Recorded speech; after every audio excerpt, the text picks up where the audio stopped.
Today, the proclamation of the Word of God in the book of Sirach, chapter 6. A kind of mouth of multiple friends and a faceless enemies, and gracious lips prompt friendly greetings. Let your acquaintances be many, but one in 1,000 you're confident.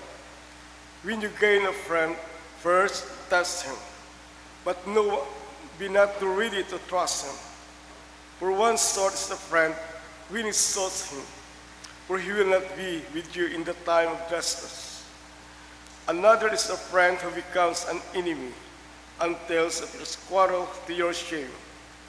Another is a friend, a bone and companion, who will not be with you when sorrows come.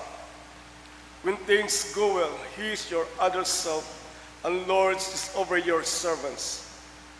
But if you rode low, he turns against you and avoids meeting you. Keep away from your enemies. Be on your guard with your friends. A faithful friend is a sturdy shelter. He who finds one finds a treasure. A faithful friend is beyond price. No sum can balance his worth. A faithful friend is a life-saving remedy, such he who fears God finds. For he who fears God behaves accordingly, for his friend will be like himself. The word of the Lord. Thanks be to God. Please stand for our Psalm 119. Our response is, Guide me, O Lord, in the way of your commands. Altogether, Guide me, O Lord, in the way of your commands. Blessed are you, O Lord, and teach me your statutes. Response. Guide me, O Lord, in the way of your commands. I will delight myself in your statutes. I will not forget your word. Response. Guide me, O Lord, in the way of your commands. Open my eyes that I may see wondrous things from your law. Response. Guide me, Lord, in the way of your commands. Make me understand the way of your precepts, so shall I meditate on your wondrous works. Response. Guide me, Lord, in the way of your commands. Give me understanding, and I shall keep your law. Indeed, I shall serve with my whole heart. Response. Guide me, Lord, in the way of your commands. Make me walk in the path of your commandments, for I delight in it. Response. Guide me, Lord, in the way of your commands. Glory be to the Father, and to the Son, and the Holy Spirit.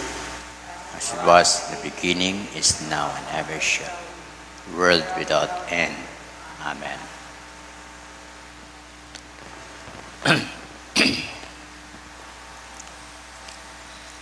The Lord be with you. The Holy Gospel of our Lord Jesus Christ according to St. Mark chapter 10.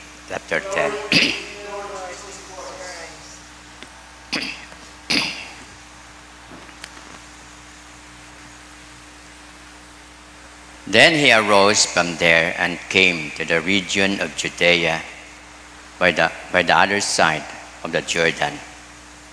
And the multitudes gathered to him again. And as he was accustomed, he taught them again. The Pharisees came and asked him, Is it lawful for the man to divorce his wife? Testing him. And he answered and said to them, What did Moses command you?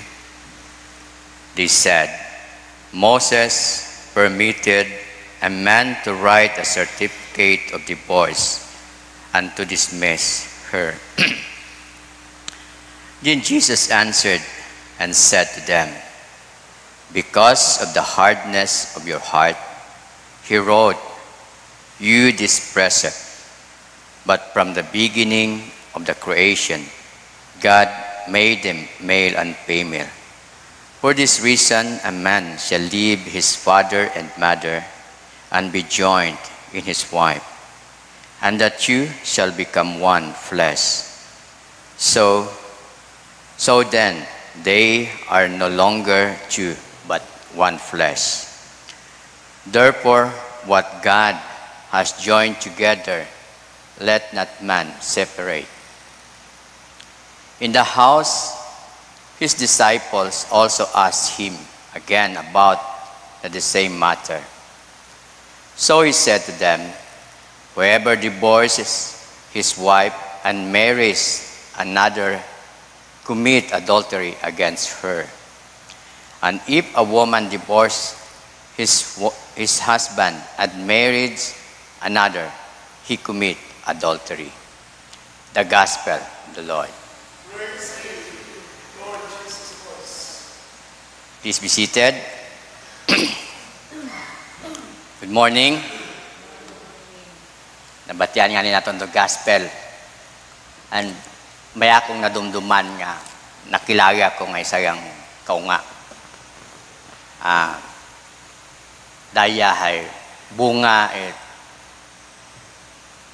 nagsiparar nga mga ginikanan.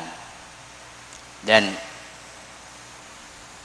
nag-istorya, pangutanan nakon nga, kung ano rin natabo, nag-separate sa ranang ginikanan, and imaw, ginadapt, ginpasa-pasa sa mga relatives at anang father. And ngayon, ranang bunga ay broken family. Nagkaproblema mo sa anang pangalan dahil rehistro mo sa anang ginikanan, and then pag-adapt ito man, gin-rehistro it iba nga pangalan. Problema sanda-sanda nga sa anang record sa eskwelahan. And pero pag-separate it ginikanan or pagraya nga pagbugag it ginikanan rong pinakabiktima ay rong unga gid arong biktima. Ngani di kara ginapadumdum katon sa aton nga gospel nga di kara ngani sa about marriage and divorce. Iyakaton, dayang nasyon pa ang ruwa, nag-legalize yung divorce. Annulment, yun na. And may akon man nga pinaka magapit nga relatives nga nagmakaron may annulment. And legal. But the divorce, ginahambay kara sa aton nga gospel. Moses gave a permit to write a certificate of divorce. But dayang certificate is not valid nga ipakita mo nga bukon ko imot kasal o bukon ko imot married agod ratori mo ipakita nga pwede man ako nga mag-asawa. Bukod do yun the purpose sa ginsugat ni Moses o gin-command ni Moses nga hambay ni Jesus sa mga disciples kung imo nga i-divorce imo nga asawa mag-marry kat uman you commit adultery. And di kararostan ni Jesus disagree about the divorce. The divorce ginobray tawo sa law, but ginahambay ni Jesus to marriage, commitment of marriage or marriage, sacrament of marriage is a commitment rayang permanent commitment between a man and a woman. In the beginning, Jesus said, in the creation of the world, dahil kalada ng inhambal. But from the beginning of the creation, God made man, and male and female. For this reason, a man shall leave his father and mother to be joined to his wife, and the two shall become one flesh. And then they are no longer two, but one flesh. Therefore, what God joined together, let not man separate. And this marriage, sa bilog nga ni naton nga, makita, makaon sa sosyudad naton. Pero marriage, ginaordinaryo yang. Pag magsawa, si parar o si tuman. Wa it deeper understanding kung ano rong importansya it marriage. When you enter in marriage, ga buhi kat covenantal vow or dayang commitment nga hinambay nga for better or for worse, for sickness, for health, till death do us part. Ay ribangan ni naghambay walang forever man na iya. But di ka naton iya sa kalibutan walang forever.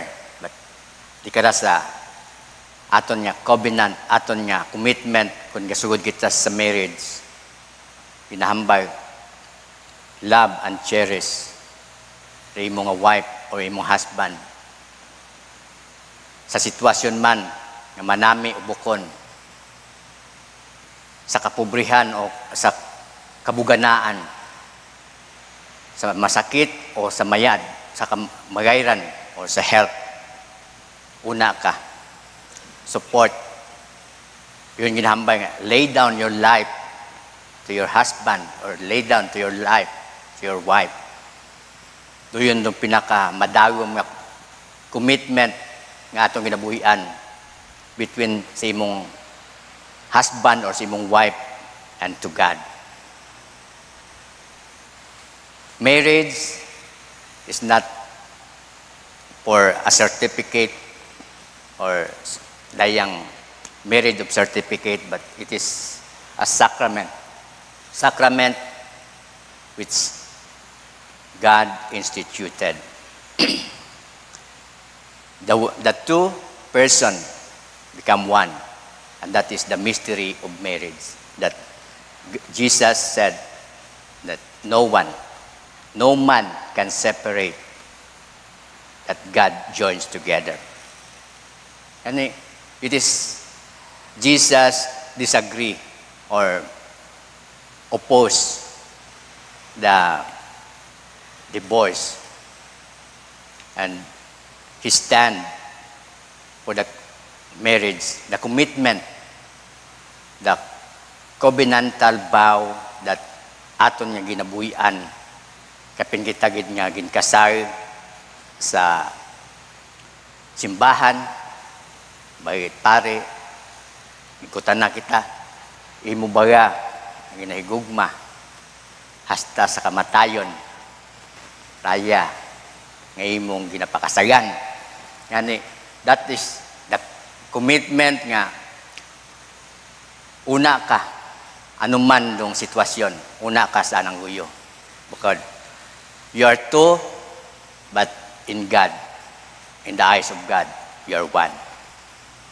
Yani, makita naton dong how gin-explain ni Jesus from commitment about marriage nga. Kunamat katon hay, iya sa aton makaon niya sosyudad hay, napakadali gang matapos pakasal, sang kuruti nga diferensya, sang kuruti nga mga problema, sang kuruti nga wa mo na ilai sa attitude it imong asawa, buyag. Doon rong bukon it, wa gin seryosoha kung ano rong pagsugod nanda sa marriage. Married, magsugod ka sa married, whether you like it or not, you accept. Pero iba, may mga standard sa andang asawa, nga raya ra ng expectation, but wa tagali. Then, doon sa bilog nga makaron dong problema it dayang pamilya nga gina-expect imaw nga mabuot, manggaranon or nano pang anang qualities sa anang gusto nga mapangasawa but wa bukon tagali then madali yang decision it buyag or dati nga ni sa aton nga sa andang nga time ni Jesus nga you write a permit of certificate of divorce and ginataogang nimo sa imong asawa then separate wa it dayang gina notaryo makaron grabe ro bisan wa pa katon iya divorce but annulment may unagon but one nga atong representative sa Congress nga may nag-author it daya nga ginapasa nga divorce but wa pa ma-legalize then sa ato nga time makaron kadali yang iba nagto si ibang nasyon nga may legal ro divorce ag igto mag-divorce then uwa it ma-understand kung ano ro real meaning o do realidad it about marriage nga it is a commitment between two and with God. It is a mystery nga God joined the two person into one and that is God alone can sanctify that marriage of oneness. Ngani di kara patumdum katon we are kita hagos sa aton iya marriage protect preserve the sanctity of marriage and sa mga tawo pa nga magasugod sa pag-asawa realize that commitment is not only the certificate of marriage, but it is the rayang commitment that until do as rayang whether anumang sitwasyon kung unayon ka mo sa marriage niya kinahanglan niya una magaugunungan doon niya ni ginahambag it mga magugang ro pag-asawa man bukon it sayang kahumay nga pag sinubo mo mainit hay imong iluwa imong isuka but that is hubaton it mga magugang ag minatuod aron pag sugod ka sa marriage that is till do us part amen.